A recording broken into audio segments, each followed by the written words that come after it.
Right, well, Novavax shares nosedived this morning after yesterday's announcement that the company was facing, quote, significant uncertainty around 2023 revenue. The drug maker reported a fourth quarter loss almost twice as wide as analysts had predicted. I'm joined now by Yahoo Finance's Anjalee Khemlani for more on that.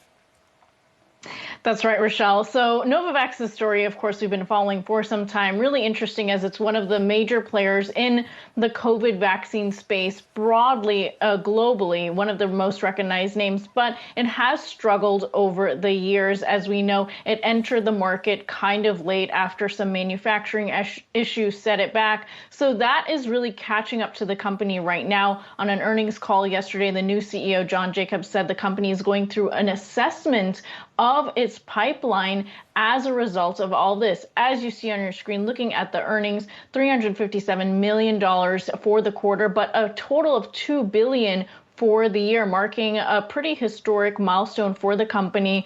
They're also looking at fulfilling orders totaling about 2 billion advanced purchase orders for the coming year, and looking towards the fall or later half of this year to really see what the revenue looks like for 2023. That's what resulted in a concerning note that they sent as part of the earnings statement, cautioning that they're not giving a 2023 outlook and that there's some uncertainty on the line. They said, quote, while our cash flow forecast estimates they will have sufficient capital available to fund operations, this forecast is subject to significant uncertainty, and that includes government contracts as well as ongoing arbitration with Gavi. They do have about 1.3 billion on hand right now in cash, so that is a significant number to look at.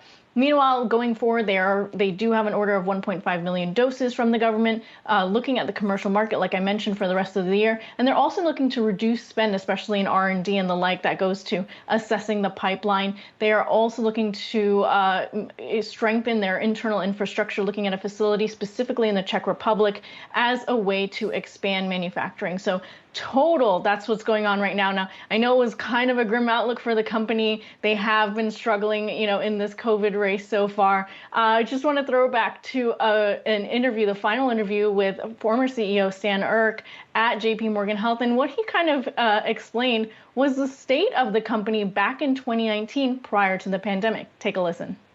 And we had fewer than 100 people. We had less than $100 million. We had enough money to get through the next 5 months, and we were focused on flu. So as you can hear, just a lot more, a much better position than then, but still taking a look at the pipeline once again. Back to you.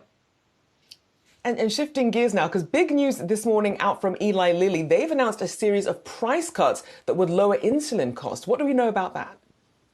That's right. So two of its top-selling fast-acting insulins, and this is a really complex area where there are multiple types of products. So two of their top products, they're reducing the cost by 70% starting in Q4 of this year. That includes Humalog, which is now currently $530 per 5-pack of injectables, and then Humulin, which is now $274 per vial.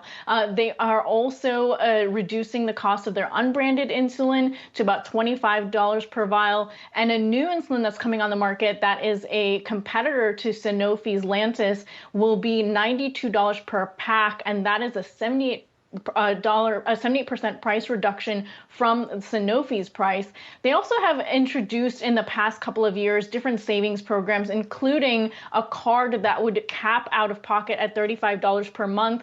That is now going to be automatically in place at the counter for those who are insured, and uninsured individuals will still have to prove that, carry that card in order to get that in place. So a lot of movement. Of course, we know there's pressure on the industry. Other players like Novo Nordisk also waiting to see what moves they'll be making as a result. But all these companies have had these sort of saving programs over the years. It's just been more of like an opt-in or something that you have to know about to get into. So Eli Lilly taking the first step to make it broadly applicable and really respond to the pressure that the industry is facing right now from the government. Definitely a more proactive response. As you mentioned, for some of these discounts, you don't even know that they're available unless you ask for them. So hopefully a lot of relief on the way for a lot of people who need their insulin. Great stuff there. Anjalee Khemlani, thanks so much.